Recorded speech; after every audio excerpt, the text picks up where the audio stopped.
Comment prévenir les accidents lors des grands déneigements et comment la magie des fêtes est propagée par un couple de Val-d'Or? Voilà les questions qu'on s'est posées pour vous.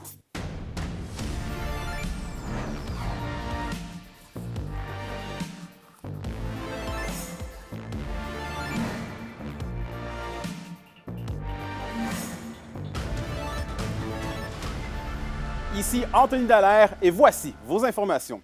L'hiver est commencé et avec lui, les opérations de déneigement. Les opérateurs du ministère des Transports du Québec lancent un cri du cœur et appellent à la vigilance des automobilistes à la veille de nombreux déplacements du temps des fêtes.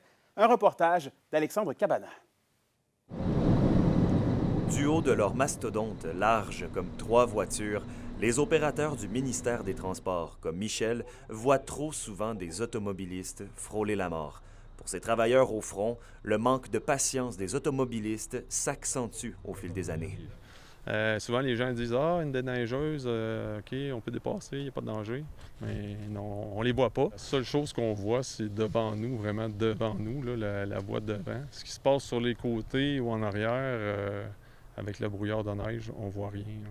La sécurité routière joint sa voix à celle des opérateurs. Une démonstration des différents angles morts des embarcations rendent évidents les défis des conducteurs. On est souvent pressé et puis les gens vont faire des manœuvres, parfois alentour de véhicules lourds, qui, sans le réaliser, mettent leur vie en danger. Lorsqu'on est à l'extérieur puis on voit les tapis rouges, on va voir le char de patrouille également, on fait comme, OK, je veux dire, c'est assez évident, là, il y a des tapis rouges tout autour du véhicule. Mais lorsqu'on embarque à l'intérieur du véhicule puis qu'on constate que les tapis rouges ont disparu et également le véhicule de patrouille qui était juste là. Ce qu'on veut faire aussi, c'est changer un comportement pour donner la chance à ce que tout le monde puisse arriver à la maison en sécurité. Michel Saucier rappelle les dangers auxquels s'exposent également les opérateurs, des travailleurs de passion qui sont souvent les premiers à braver les intempéries. C'est une passion. Nous, on a des gens semi-retraités souvent qui vont faire ça par passion pour faire en sorte de garder les routes sécuritaires pour les gens qui nous entourent. On aimerait vraiment ça, se tasser. Mais comme on expliquait, nous, notre mandat, c'est de rendre la route sécuritaire.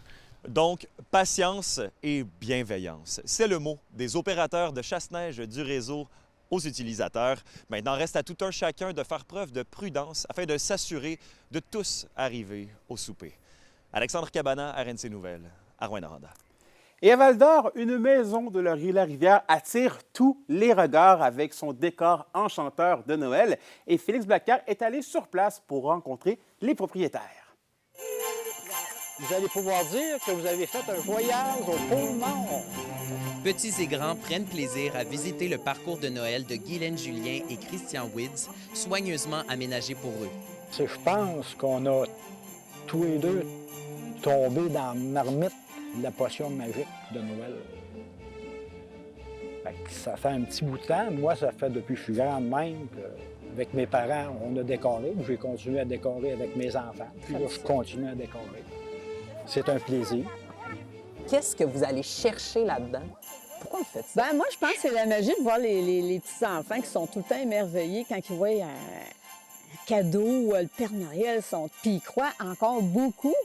Puis c'est d'embarquer dans le jeu qui est le fun. Tu sors le soir, tu vas dehors, tu reviens le soir, tu dis hey, c'est le fun parce qu'il y en a tout le temps un qui va te sortir de quoi de spécial. Là. Dès le début du mois d'octobre, le couple s'active. Si vous voulez, regarde, je vais te montrer où ça se passe. L'action, là, parfait. Ça se passe dans l'atelier du Père Noël. Ben voyons donc. Ça n'a pas de bon sens. Et pas question de compter les dépenses. Pour eux, c'est une passion.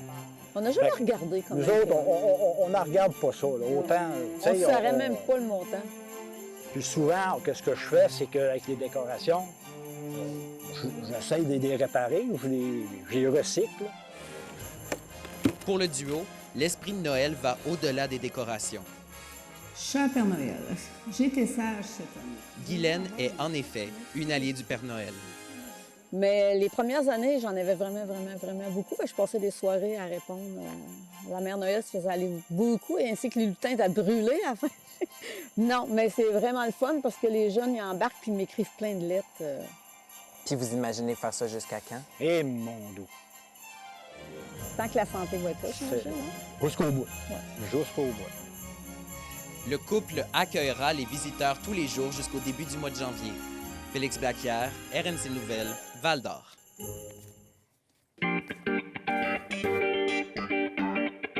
Et au culturel, on vient de le voir et de l'entendre, l'heure du temps des fêtes a sonné. Et qui dit soirée festive dit aussi cocktail festif. On va donc faire un tour au Polonais Cocktail Bar pour un cours de mixologie avec notre chroniqueuse culturelle.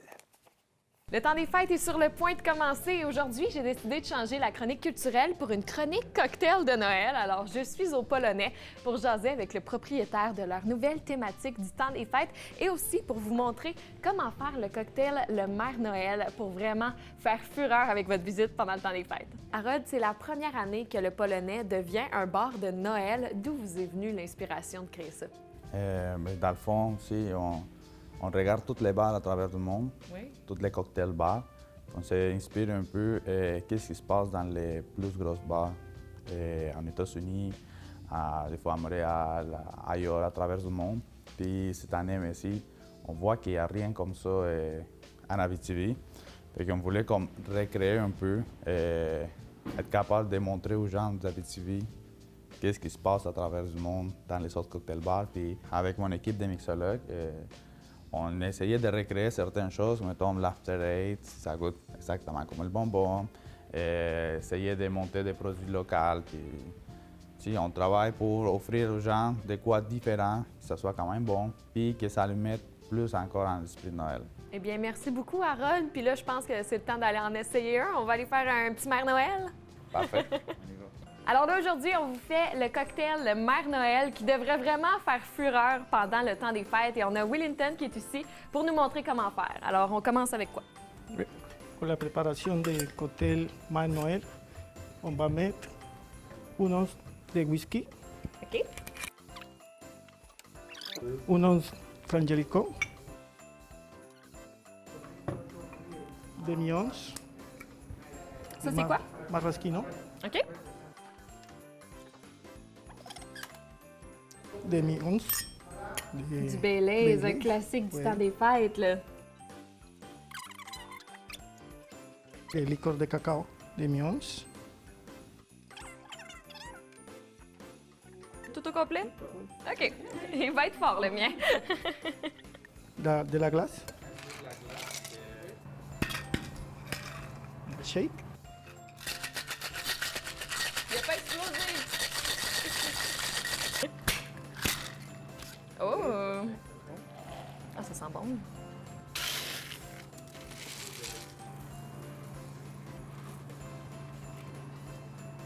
Il y a la crème fouettée. Hey, pas pire!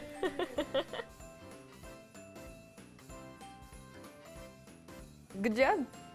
Alors, vous savez maintenant comment faire le cocktail le Mère Noël. Vous allez pouvoir le recréer à vos invités pendant le temps des fêtes. Ou si vous êtes plus paresseux, eh bien, venez faire un tour au Polonais. Ça va leur faire plaisir de le faire pour vous. Nous, on se reverra pas avant un petit bout. Alors, je vous souhaite un super beau temps des fêtes. Joyeux Noël, bonne année et on se revoit en janvier. Chin chin!